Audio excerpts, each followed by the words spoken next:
صلی اللہ علیہ وسلم اپنے ایک صحابی حضرت ابو ہریرہ رضی اللہ عنہ کو 5 نصیحتیں کرتے، ان میں سے ایک نصیحت فرماتے ہیں، یا ابا ہریرہ اتق المحارم تکن اعبد الناس.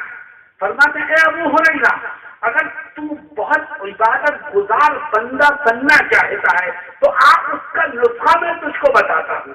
تو سمجھتا ہے میں نے روزے بہت رکھ لیے عبادت گزار بن گیا؟ تو سمجھتا ہے میں نے نمازیں بہت پڑھ لی عبادت گزار بن گیا؟ تو سمجھتا ہے میں نے چلے لگا لیا عبادت گزار بن گیا؟ نہیں. فرماتے اتق المحارم تکن اعبد الناس. اگر تو عبادت گزار بندہ بننا چاہتا ہے تو نماز، روزہ، حج، زکات یہ تو فرائض اسلام میں سے ان کو کرتا رہے، لیکن صرف ان کو کرنے سے عبادت گزار نہیں بنے گا. یہ اللہ کے نبی پھر کیا کروں؟ فرماتے ہیں نماز، روزہ، حج، زکات ان تمام کاموں کو انجام دینے کے ساتھ ساتھ جب تک تو زندگی کے ہر قدم پر گناہوں سے نہیں بچے گا تیرا شمار عبادت کرنے والوں کی فہرست میں نہیں ہوگا. اور آج مسلمانوں نے گناہوں سے بچنا چھوڑ دیا ہے، گناہوں سے بچنا چھوڑ دیا ہے. سمجھتا ہے کہ میں نے 4 مہینے لگا دیے میں جنت کا ٹھیکیدار بن گیا. تیری آنکھیں گناہ کر رہی ہیں تجھے اس کی پرواہ نہیں، تیرے کان گناہ کر رہے ہیں تجھے اس کی پرواہ نہیں، تیرا دل گناہ کر رہا ہے تجھے اس کی پرواہ نہیں، تیرے معاملات خراب ہیں تجھے اس کی پرواہ نہیں.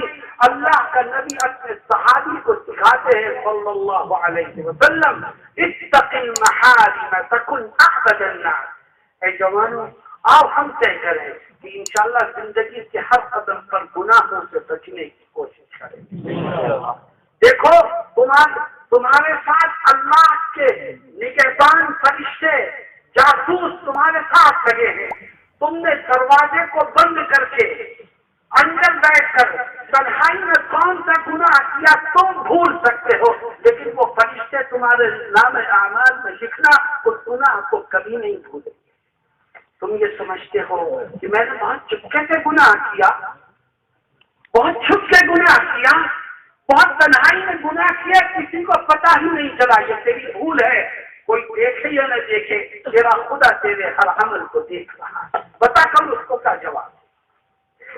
اس لیے اے جوانوں، آؤ ہم یہ طے کرتے ہیں کہ انشاءاللہ ہم آنکھوں کے گناہوں سے بچیں گے، ہم کانوں کے گناہوں سے بچیں گے، ہم زبان کے گناہ سے بچیں گے، ہم ہاتھ اور پیر کے گناہ سے بچیں گے.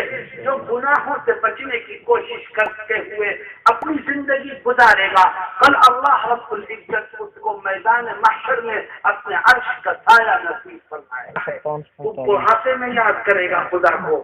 یہ کوئی کمال کی بات نہیں ہے، کیونکہ اب تیری عمر آخر کو پہنچ رہی ہے، تیرے پیر قبر میں لٹک رہے ہیں، تجھے اپنی زندگی کے لمبا ہونے کا یقین نہیں ہے.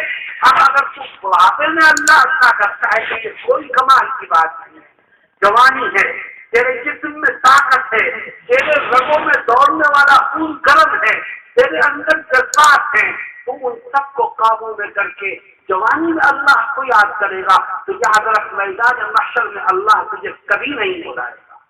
اے جوانوں، ذرا اپنی زندگی پر غور کرو اور کان کھول کے سن لو کہ جس طرح نماز پڑھنا عبادت ہے، جس طرح روزہ رکھنا عبادت ہے، جس طرح قرآن کی تلاوت کرنا عبادت ہے، جس طرح تبلیغ میں جانا عبادت ہے، اسی طرح اپنے دامن کو گناہوں سے بچانا بھی عبادت ہے. اگر جوانوں نے اپنے آپ کو گناہوں سے نہیں بچایا، تمہاری آنکھیں گناہ کرتی رہی، تمہارے کان گناہ کرتے رہے، تمہارے ہاتھ اور پیر گناہ کرتے رہے، تو یاد رکھو کل اللہ کی پکڑ سے کوئی تم کو نہیں بچا سکتا. آج جوانوں کے ہاتھوں میں موبائل ہے اور اس موبائل کے ذریعے آنکھوں سے گناہ کیا جاتا ہے، کانوں سے گناہ ہوتے ہیں.